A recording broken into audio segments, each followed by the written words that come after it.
Impregnable. That's how the Vale sees itself. Shielded from Westeros by its mountains.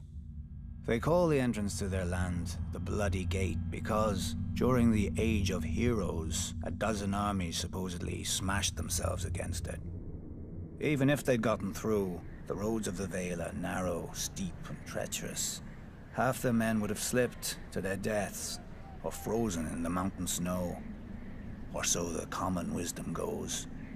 Except the Vale has been conquered. Those vaunted mountains didn't stop the Andals who came by the Eastern Sea. The people of the Vale say that Sir Artus Arryn, the Andal general, flew on the back of a giant falcon and slew the Griffin King on top of the tallest mountain. During Aegon's conquest, one of his sisters did the same, flying her dragon over the Bloody Gate and up to the Eyrie, the Arryn stronghold. And the Arryn boy king yielded the Vale in return for a ride on the beast. Do you sense the theme here? The rationalizing of defeats with mythical beasts and the whims of children, instead of acknowledging the root cause, the arrogance of isolation. The men of the Vale are so proud of their mountains, they can't abide any flaw in them. As with the mountains, so too with their blood. The first Andals landed in the Vale, as its most powerful lords, the Arryns, the Waynwoods, the Corbrays, like to brag. Through their veins runs the blood of the oldest Andal nobility in Westeros, but through their brains runs an even older folly. That blood matters. If it did, those pure-born lords should have been able to exterminate the hill tribes centuries ago. But those primitive raiders, whose tribes more resemble kennels than families, continue to plague the Vale, even kidnapping an Arryn once. Until Tyrion Lannister, an outsider, no Vale lord ever thought to turn the tribes to the Vale's advantage. That a desperate, warlike people could be useful, not to mention inexpensive. But perhaps the Vale lords consider such thoughts beneath them.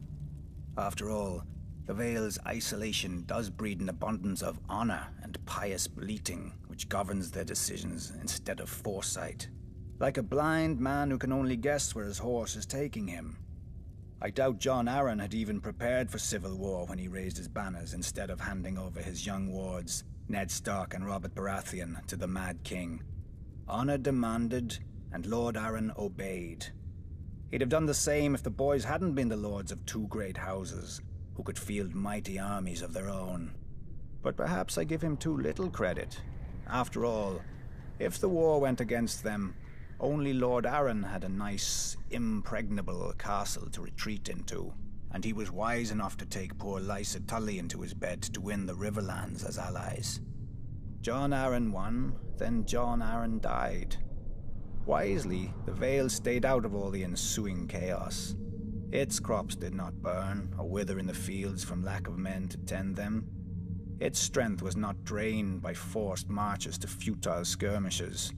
In the Vale, life proceeds as it always has.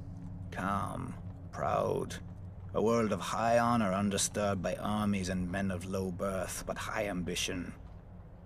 Impregnable.